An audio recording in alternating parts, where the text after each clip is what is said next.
Grabando. Bien. ¿Me permite compartir pantalla, profesor? Ya está, ahí lo vamos.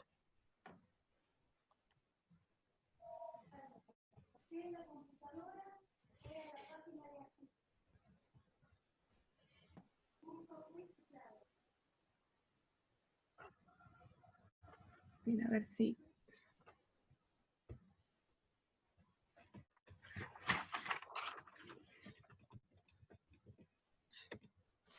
Bien. Esperamos. Creo que ya están conectados No, todos. dale, porque si no se van a hacer Perfecto. las 10 de la Genial. noche.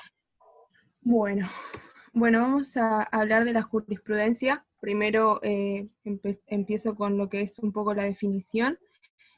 Bueno, en la RAE no la utiliza, la define de tres maneras: como ciencia del derecho, como un Perdón, conjunto de las... Sí, perdón que te interrumpa. Estás mostrando la página de la sí, equidad. sí. Yo tengo acá jurisprudencia. A ver, ahora, ¿No? Seguimos en equidad. No, es sí. como que... Sí. A ver, voy a volver. Deja de compartir. Para si no cerráislo y lo inicio yo, Lizzy. Bueno, dejo de compartir, porque es raro, porque yo lo tengo... Bueno,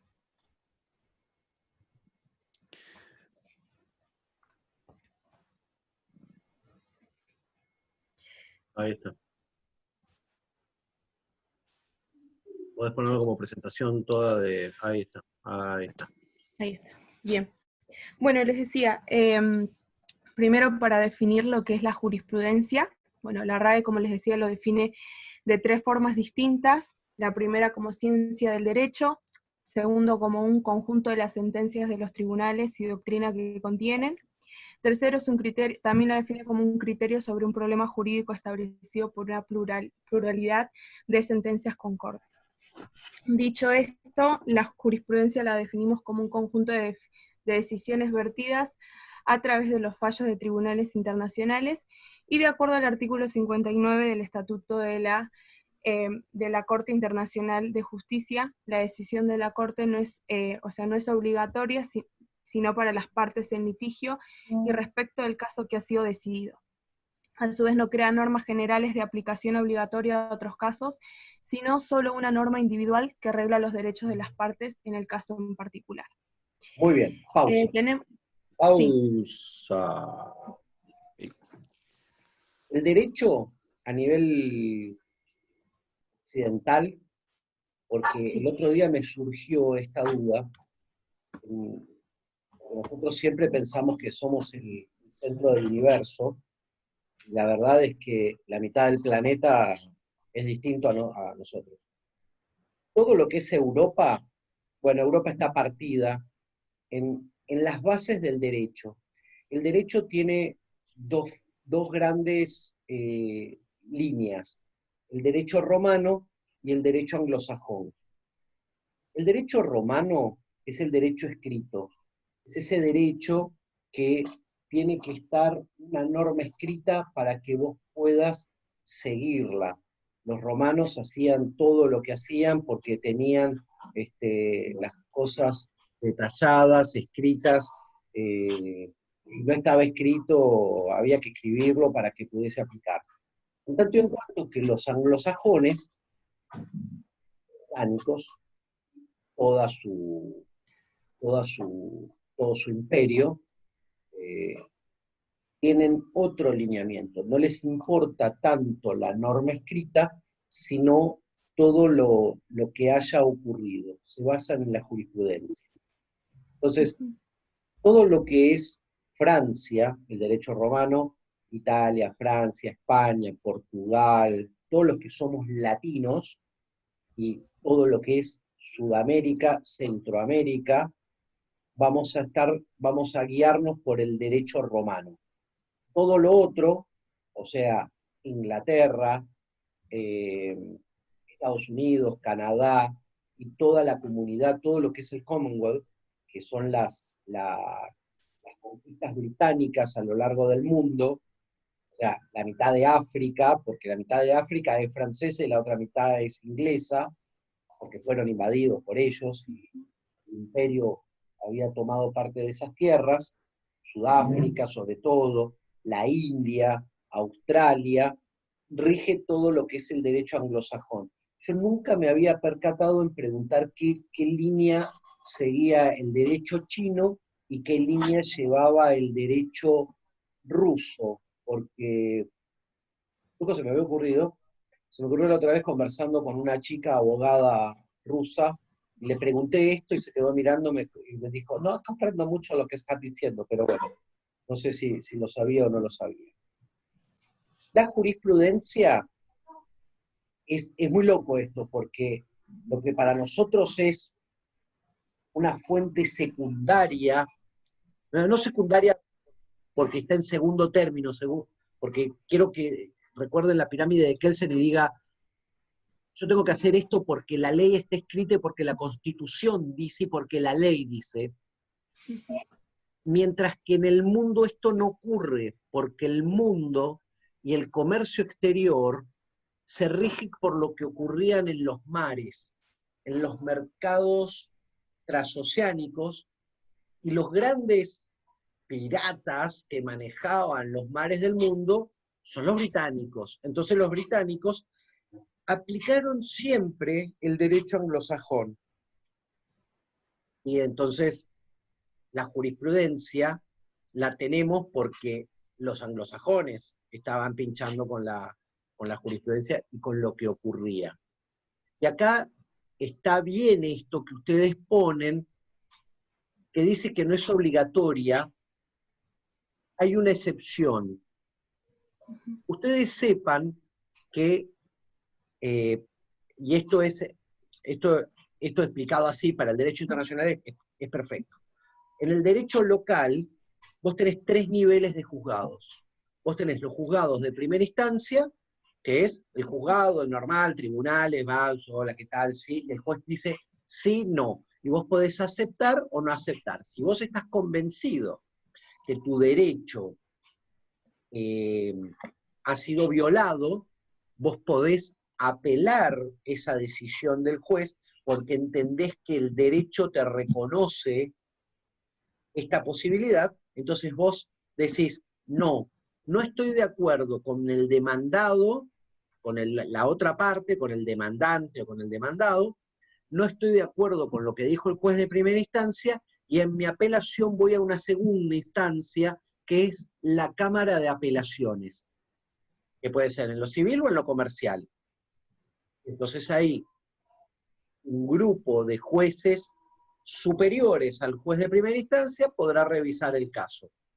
Si ellos te vuelven a decir que no, y el asunto tiene carácter federal, porque las cosas pueden ser locales o federales, dependiendo del tipo de ilícito, o la cuestión que se esté tratando puede ser general o puede ser federal porque atañe a toda la República, o es de aplicación en toda la República, o tiene competencia directa a la Corte Suprema de Justicia de la Nación, vos podés ir a la tercera instancia, que es la Corte Suprema. Y ahí es donde la Corte Suprema determina. Si no estás de acuerdo con lo que dijo la Corte Suprema, tenés una instancia más, pero no es extraordinaria, es wow, de milagro, o sea, es muy difícil llegar, que es llegar a la Corte Internacional de Justicia. O sea, a vos no te viene, te choca un auto y decís, te voy a hacer juicio en la Corte Internacional de Justicia. No, tenés que transitar todos estos pasos para poder llegar, y esto es carísimo. Entonces, la jurisprudencia no es obligatoria más que para las partes. O sea, lo que dijo el juez es obligatorio para nosotros dos. Ahora, ¿para qué sirve la jurisprudencia? Bueno, porque cuando vos tenés un container que se desplaza, viene en el buque, amarra el buque, atraca, qué sé yo, están descargando. Pum, de la containera se suelta el container. ¿Saben lo que es un container, no? Sí, sí saben. Se cae el container, se rompió, me hicieron acá la mercadería, y el seguro dice, no sé, porque el container estaba pintado de verde y nosotros queríamos que sea naranja, y empiezan a ponerte palos en la rueda para no poder avanzar con la cuestión. Entonces vos le iniciás juicio. ¿Y qué vas a hacer? ¿Te vas y te tirás así de pileta? No. Ves cómo falló la Corte la Corte en primera, segunda, tercera instancia, estoy de acuerdo, gracias, opino lo mismo. Entonces busco los fallos que hay en ese juzgado porque quiero saber cómo pensó ese juez.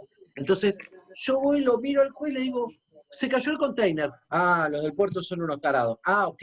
Entonces, sí, mire, fíjese que en el caso de Ronda, La Torre, Magurno, Cabanilla, Sanier, que todos fueron damnificados por una operación portuaria, el juzgado siempre ha fallado en este mismo orden. Entonces mi demanda la voy a orientar para que el juez entienda que ocurrió lo mismo que en todos los casos precedentes, y entonces no lo obligo, pero decirle, dale, todas estas veces pasó esto y vos fallaste de esta forma, fallá también de esta forma en mi caso. Para eso se utiliza la jurisprudencia, porque yo me baso en experiencias anteriores para que el juez hoy diga lo que yo quiero que diga. Lo bueno es que en los juzgados siempre hay de las dos, donde te dicen que sí y donde te dicen que no.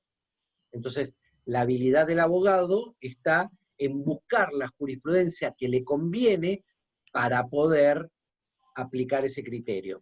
Ahora, ¿cuándo es obligatoria? Porque hasta ahora vimos que no es obligatoria, simplemente la puede tomar como una referencia. Pero hay un punto en el que sí es obligatoria, y es cuando ese juez fue interpelado, la causa subió a la Cámara, y en la Cámara de Apelaciones, la Cámara en un plenario, eso significa que los 3 jueces que forman parte de la sala de la Cámara están de acuerdo en que eso está bien o está mal. Entonces, cuando yo tengo un plenario y los 3 jueces de la sala, porque pasa una cosa, la Cámara está compuesta por distintas salas. La Cámara de Apelaciones en lo comercial tiene la sala A, B, C, D, E, F. Y en cada sala hay 3 jueces, hay 3 camaristas. Y los 3 camaristas, siempre son impares para que no haya empate, van a decir, bueno, Máximo dijo que sí, Marco dijo que no, Jorge dice que sí. Ah, bueno, hay oposición de 1, ok, se aplica, pero no es un plenario. Ahora, si los 3 dicen, estamos de acuerdo en que tiene que responder, ese fallo sí es obligatorio para todos los que vengan después. Esa es la excepción. ¿Me siguieron? Bien. ¿O fue medio así como chino? No sé si se entendió. Sí, sí, se entendió. Ok, bueno, dale, Bien. seguí. Continuamos, tenemos algunos casos, de ejemplo, bueno, el caso de no sé cómo se pronuncia, Ekmejian.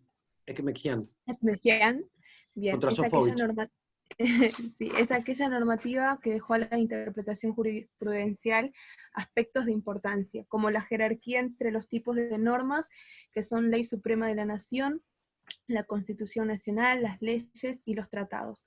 Desde el caso Martín y la compañía limitada con Administración General de Puertos, y eso determinó... SC barrita significa contra. Contra Administración, ahí está, General de Puertos, y eso determinó la Corte que ni el artículo 31 ni el 100, ni el artículo 100, que son los actuales artículos 116 y 117 de la Constitución Nacional, atribuyen superioridad a los tratados respecto a las leyes del Congreso Nacional. Leyes y tratados son igualmente calificados como ley suprema de la nación y no existe fundamento normativo para acordar prioridad de rango a ninguno. El principio aplicable al conflicto entre norma de tratado y ley del Congreso Nacional era leges posteriores priores abrogant, que es ley posterior deroga la anterior. Bien, sucede un cambio, el primer gran cambio en el caso Ekmejian, tengo que practicar. En 1980 se incorporó la Convención de Viena sobre Derecho de los Tratados al Ordenamiento Nacional por Ley 19.890.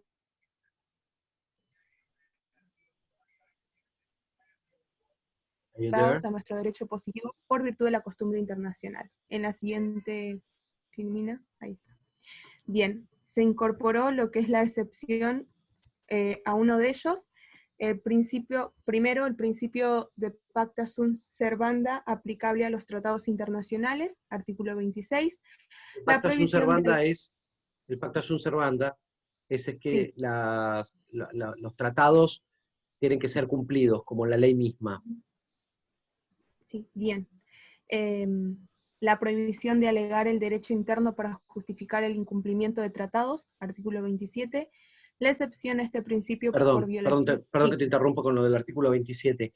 Sí, Yo no puedo alegar una norma interna sí. para justificar el incumplimiento de un tratado, porque si eso ocurriese, este tratado es inconstitucional, porque yo tengo que adecuar, yo no puedo hacer un tratado internacional que sea contrario sensu de lo que son las normas locales. Yo no puedo firmar un tratado internacional que diga, los argentinos no vamos a... No, nosotros firmamos el tratado de no vamos a comer, a matar vaquitas para consumo humano, porque en la Argentina comemos asado todos los fines de semana. Bueno, eso dijo el muchacho este. Cuando podemos comemos asado, comemos mucha carne. Entonces, si yo tengo una costumbre y tengo algo que está arraigado por la costumbre, no puedo firmar un tratado internacional que después no se va a cumplir y decir, no, nosotros comemos asado todos los fines de semana, entonces el tratado no te lo cumplo. No, el tratado se tiene que adecuar a la norma interna, o tenés que adecuar la norma interna para dar cumplimiento al tratado internacional. Por ejemplo, el Pacto de San José de Costa Rica, que prohíbe la pena de muerte, o sea, en la Argentina había pena de muerte, que abolearon la Constitución de 1894, 1864, 66, 86, y después, nada, en el 94 no hizo falta modificarla porque ya no había pena de muerte en la Argentina. Había pena de muerte en la Argentina cuando éramos una colonia. Si yo sigo matando gente por pena de muerte y firmo un pacto de San José de Costa Rica... ¿Se cortó? Recién. Hola. ¿Me escuchás? Sí, Grace, tenés activado tu micro. Okay. Sí, profe, disculpe, estoy peleando con internet. No me di cuenta que tenía abierto el micrófono. No hay problema, pensé que nos hablabas. Bueno, si yo sigo cumpliendo a rajatabla la pena de muerte por una sentencia en lo penal, digo, no, este tipo hay que colgarlo, digo, no te puedo cumplir el Pacto de San José. No, el Pacto de San José de Costa Rica no puede tener validez internacional si yo no modifico la norma interna que dice que tengo pena de muerte. Entonces, si adhiero al Pacto de San José de Costa Rica, tengo que anular la ley que dice que tengo pena de muerte, ¿sí? Porque no puede haber contradicción entre la norma local y el tratado internacional. Ok. Dale con el Bien. siguiente. Gracias. Bien, la excepción a este principio por violación manifiesta de una norma fundamental de derecho interno relativa a la competencia para celebrar tratados, artículo 46. Bien, en relación a lo que está a lo anterior, en el caso de Ekmekdeyan contra Sofovich, decidido en 1992, la Corte sostuvo que, acorde con las exigencias de cooperación, armonización e integración que la República Argentina reconoce, ya no es exacta la proposición jurídica según la cual no existe fundamento normativo para acordar prioridad al tratado frente a la ley. Siguiente, Ari. Bien. El cambio jurisprudencial encuentra doble fundamento. Primer punto de derecho constitucional, pues considera los tratados internacionales orgánicamente federales y a su celebración un acto complejo federal, dado que los concluye y firma el presidente, los aprueba o desecha el Congreso mediante una ley federal y los ratifica posteriormente el titular del... Profesor, no sé qué significa, lo busqué la sigla. Poder Ejecutivo Nacional. Poder Ejecutivo Nacional. O sea, Por el lo que la presidente de la derogación... Nación. Bien. Sí, bien, continúo. Por lo que la derogación de un tratado internacional por una ley del Congreso violenta la distribución de competencias impuesta por la misma Constitución Nacional. Bien, de derecho internacional, el segundo punto, por lo prescripto por la Convención de Viena, por primera vez la Corte reconoce que al ser Argentina parte de la Convención, no puede alegar su derecho interno para justificar el incumplimiento de las normas de un tratado internacional. El artículo 20. Sí. Era lo que te contaba antes. Sí. Bien, continúa entonces. Bien. Vale, sí, El artículo 27. Sí, el artículo 27 de la Convención da a los tratados jerarquía superior a la propia Constitución Nacional, no solo en el ámbito internacional, sino también en el interno. El caso de Fibraca. Al reiterar la doctrina de la doctora SSA contra Comisión Técnica Mixta de Salto Grande, en julio de 1993, la Corte aclaró que los tratados tendrían privación sobre el derecho interno una vez asegurados los principios del derecho público constitucional. Esta apreciación se ajusta a los artículos 31 y 27 de la Constitución Nacional, pero desde el punto de vista exterior es una violación a la Convención que determinará la responsabilidad internacional de nuestro país. Continuamos con... Claro, porque si le daban bolilla a lo que decía la norma interna, violaba el tratado internacional y podíamos ser plausibles de una sanción internacional por el no cumplimiento. Por ejemplo, hay un convenio sobre medio ambiente que es el de Bruselas, creo, que es el Tratado de Medio Ambiente. Dice que no se pueden desechar residuos tóxicos a los mares y qué sé yo. Nosotros firmamos el tratado. Basilea, el de Bruselas no, Basilea, el tratado de Basilea. De Basilea hay dos tratados. Está el tratado de medio ambiente y está el tratado de la Convención de Basilea. Uno es el tratado y el otro es convención. La Convención de Basilea es la reunión mundial de bancos centrales para regular las políticas de crédito regulatoria en materia bancaria. Entonces, que ese es otro tema que vamos a ver en su momento. Entonces, si yo adhiero a un tratado internacional y después estoy tirando químicos al mar, al río, cosa que seguimos haciendo, contaminando, talando, quemando bosques, no sé si les suena lo que les estoy diciendo, limpiando, desmontando sin ton ni son, para luego generar campos hábiles para la siembra de soja u otras cosas, entonces estoy violando el tratado internacional. Si hago eso, entonces los otros países miembros del tratado internacional bien podrían demandar el cumplimiento o imponer sanciones al Estado por la violación de dicho tratado. Vale. Bien, continuamos entonces ahora con doctrina, ¿sí? Bueno, la doctrina es un conjunto de opiniones emitidas por los expertos en la ciencia de que se trate. En el derecho internacional contemporáneo no existe unanimidad en cuanto al alcance de la doctrina para el derecho positivo. Hay ciertos autores, como Valladore Paleri, que consideran a la doctrina como prácticamente fuente de derecho internacional. Otros como fuente creadora del derecho, como fundamento de sus propias opiniones. No, me salté vuelvo a repetirlo entonces, ¿sí? Como fue algunos, vuelvo a repetir, Valladore Paleri, que consideran a la doctrina como prácticamente fuente de derecho internacional, otros como fuente creadora del derecho internacional, y la Corte Internacional de Justicia raramente o nunca cita la doctrina como fundamento de sus propias opiniones. Tampoco los tribunales arbitrales la citan, aunque es innegable la influencia que ésta puede ejercer sobre hombres de derecho, como son los que constituyen tanto la Corte como los tribunales de arbitraje. Entonces, a ver, te hago una pregunta. En función a lo que leíste, o les pregunto a todos los que están acá antes que se duerman o vuelvan de ver el partido de fútbol, o que estén haciendo lo que estén haciendo. Estamos acá, profe, estamos acá. ¿Están acá todos? Ah, qué bueno. Sí, estamos acá. ¿Qué es la Sí. Me encanta cómo saltan todos como langostas. Vamos. ¿Qué es la doctrina?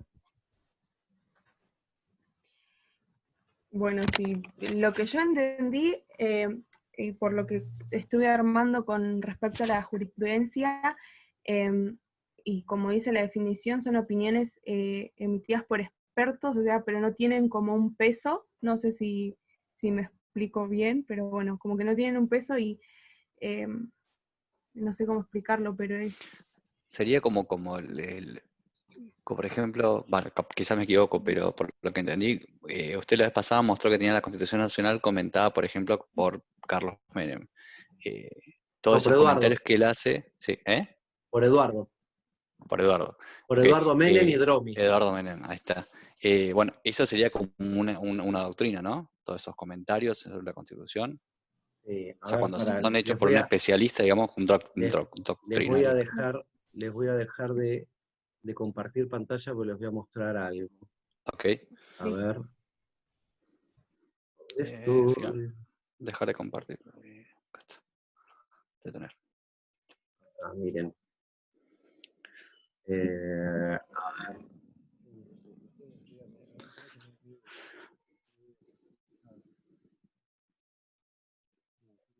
No se escucha, profe. Yo por lo menos no.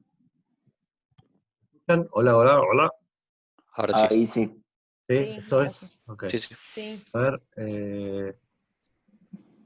Arriba.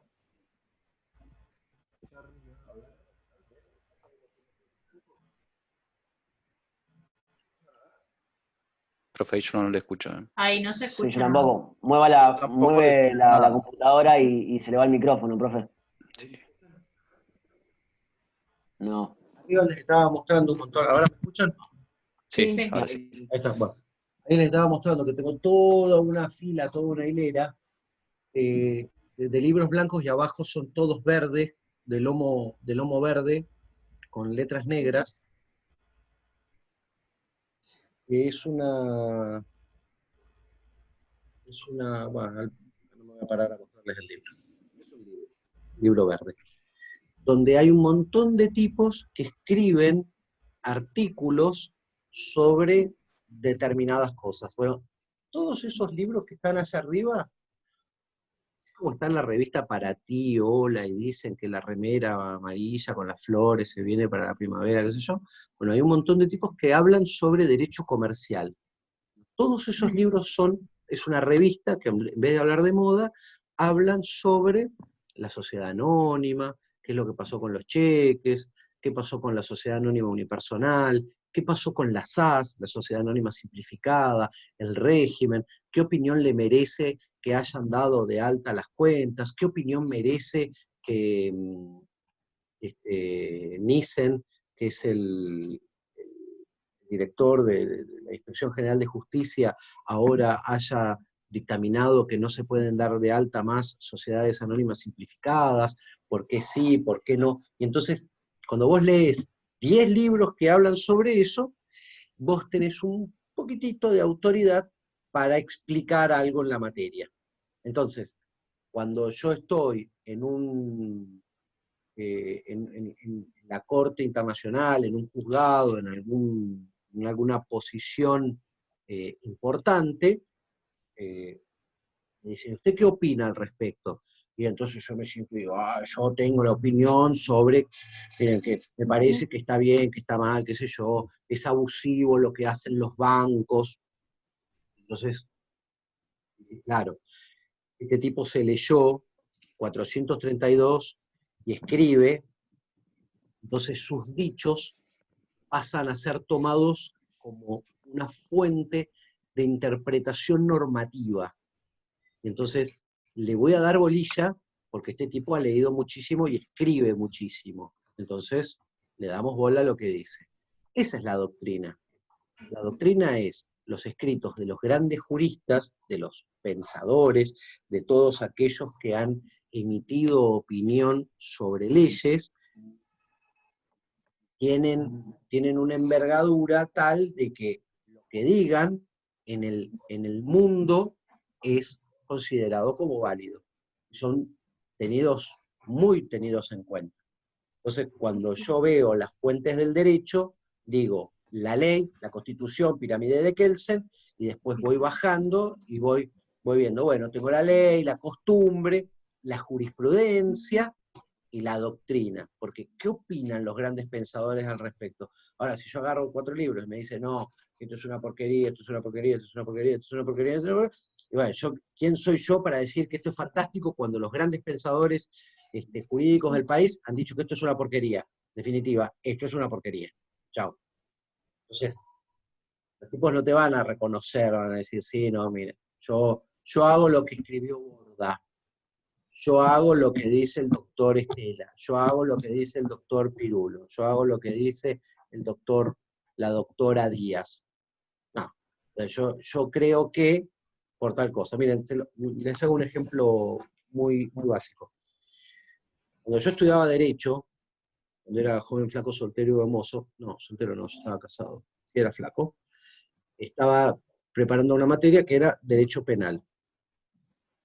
Yo tenía 3 libros acá, vino alguien acá y me dice, qué montón de libros que tenés. Le dije, claro, es que estoy estudiando la teoría del delito. La teoría del delito es toda una teoría desarrollada de en qué momento, por qué, cómo, cuándo hay un delito, cuándo tengo que considerar que hay un delito. Y entonces me decía, ¿y por qué? ¿Por qué tenés tantos libros? Y bueno, tengo, miren, a mi izquierda tengo a Zaffaroni, a mi derecha tengo a Righi, y en el medio tengo a Basigalupo. Me dice, ¿por qué los 3 libros? Y bueno, porque tengo las 3 teorías. Tengo la teoría de Zaffaroni, que dice, pobrecito el que delinque. No delinque porque tenga ganas de robar. El que roba, roba porque pobrecito, no tuvo oportunidad de estudiar, de trabajar, de generarse una vida digna, y no ha conocido nada peor que, nada mejor que lo poco que pueda llegar a tener lo tiene robando. Ok. Después lo lees a Righi, y Righi dice, miren, las oportunidades se las da cada uno, si vos te levantás a las 5 de la mañana, te bañás, te lavás los dientes, salís a laburar, y laburás de lo que sea, sin tener mayor prejuicio, y estudiás, y te haces el tiempo, y es un miércoles, son las 8 de la noche, estás escuchando al gordo este de anteojo hablando de derecho, bueno, voy a tener un título, voy a tener una oportunidad para trabajar, para perfeccionarme, mejorar, voy a ser mejor. Entonces, ¿qué roba? Roba porque se le ocurrió robar, es un hijo de H, y entonces tiene que ir preso, y se tiene que pudrir en la cárcel. Y después está Basigalupo en el medio, que es un poquito más centrado, y dice, bueno, hay que ver las circunstancias que obligaron a esta persona a tener que robar. Entonces desarrolla la teoría del estado de necesidad disculpante. No es lo mismo el tipo que roba una manzana y sale corriendo de la verdulería con una manzana porque está muerto de hambre. Entonces el verdulero, ¿qué va a correrlo al tipo por una manzana? Si el tipo que se robó una manzana evidentemente ha robado una manzana porque tiene hambre, no porque quiera. Distinto es el tipo que te roba un PBI entero y hace las cosas que hace sin querer citar a ninguna señora en el presente. Entonces, ese sí es un delincuente y ese sí tiene que ir preso, y entonces después desarrollarse otra teoría, que es la teoría de la pena, y vos decís, ¿para qué metes preso a un tipo? Y otro día les cuento el caso de Eric Prickbe, que era un SOS de Bariloche, pero no viene el caso. Cuando vos lees esos 3 libros, o estudiás esos 3 libros y tantos más que no ha tenido que leer, entonces cuando vos te preguntan, ¿y a vos qué te parece? Y bueno, miren, yo puedo fundamentar mi respuesta porque me he leído 50 libros sobre la materia, entonces puedo puedo plantear mi idea, y entonces van a decir, qué tipo sabio. Entonces, mis dichos, mis escritos, mis notas son consideradas doctrina. Esa es la doctrina. Volvemos a la filmina, los vuelvo a habilitar para que puedan seguir Ok. con... están habilitados. Sí, sí, sí. Esta no. Bien. Sí. Yo volví por otra. No. Ahí está. Bien. Bueno, continuamos. La doctrina, según el artículo 38, tiene la misma función que la jurisprudencia, aunque su influencia sobre las decisiones de los tribunales internacionales sea menor que la de aquella. La doctrina de los juristas no es una fuente del derecho internacional público en sentido propio, sino un medio auxiliar en el sentido de que puede facilitar la búsqueda de la norma jurídica aplicable, sin que la simple opinión doctrinal tenga peso ninguno ante el juez internacional. La Corte ha empleado fórmulas que pueden asimilarse a la doctrina, por ejemplo, la de opinión general o de opinión cuasi universal. Continuamos. Convengamos que si todo el mundo opina en que el responsable por la rotura del container en el momento de la descarga, yo para llevarlo al tema de comercio exterior, dice que es del porteador, bueno, no era porque era de color verde y el operario no lo pudo ver bien, bueno, la responsabilidad es del portuario, no es del tipo que pintó el container de verde. ¿Siguen en el pensamiento? Esa es la opinión profe. general. Bien. Bueno, continúo con la doctrina clásica, ¿sí? Naturalismo. Bien, tiene su génesis en la obra de Hobbes, quien distinguió entre el estado de naturaleza del hombre y el de la sociedad. En el primero impera un ambiente de guerra de todos contra todos, por cuanto a que cada uno piensa exclusivamente en su bienestar y en su conservación, y siendo los satisfactores escasos, la lucha encarna la propia sobrevivencia humana. El iunaturalismo está fundado en que el derecho natural existe por se, es decir, que no participa el elemento volitivo. ¿Sabes lo que es el elemento volitivo? No. Vos tenés dos No. elementos, el volitivo y el cognoscitivo. El elemento Sí. volitivo es la voluntad, es el querer y saber hacer lo que estás haciendo. Mientras que en el elemento cognoscitivo es el conocer, sabías lo que estabas haciendo. Entonces en uno quiero y en el otro sé. Bien. Y acá es la voluntad. Eso, para simplemente aclararlo, lo agrego también, lo vamos a agregar al Sí. Si querés trabajo. poner entre paréntesis, ponele al lado de volitivo, ponele un paréntesis y decirle voluntad. Para que sepan de lo que están hablando, ¿no? Es una palabrita nueva que incorporan al sí, para lenguaje. corregir. Bien. Bien, eso También, si vas a corregir eso, sí. perdón, si vas a corregir eso, Sí. después de humana, saca el 9, porque ese 9 Sí. es una cita bibliográfica seguramente donde lo tuvieron y estaba minimizado, y ese 9 refiere después a la cita bibliográfica donde dice de qué parte se ha hecho el extracto bibliográfico. Bien, sí. Lo vi recién y nada, no se me pasó. Lo voy a corregir. Bien, es identificado también como aquel que conviene la naturaleza racional y social del hombre, y sin la observación de este derecho no podría existir una sociedad humana.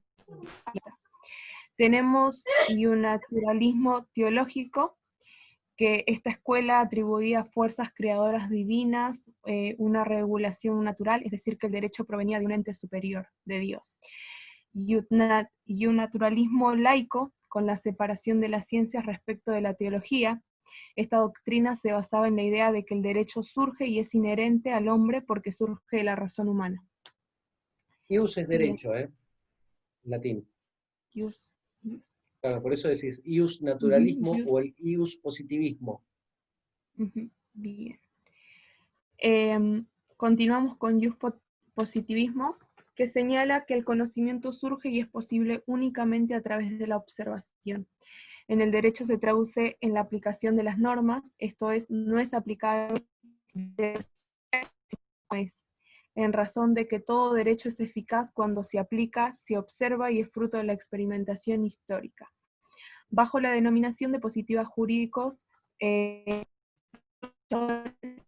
los justnaturalistas puros defienden la existencia de un derecho internacional positivo como producto de la costumbre de Estados, es decir, de la voluntad. El axioma es: el derecho natural es un mero consejo en tanto que la ley es la única fuente del derecho. Así el positivismo está fundado en la voluntad. Esto es que el derecho es efectivo por el cumplimiento voluntario de los sujetos a quienes regula. Para finalizar un poco lo que hice como un resumen de lo que es la diferencia entre jurisprudencia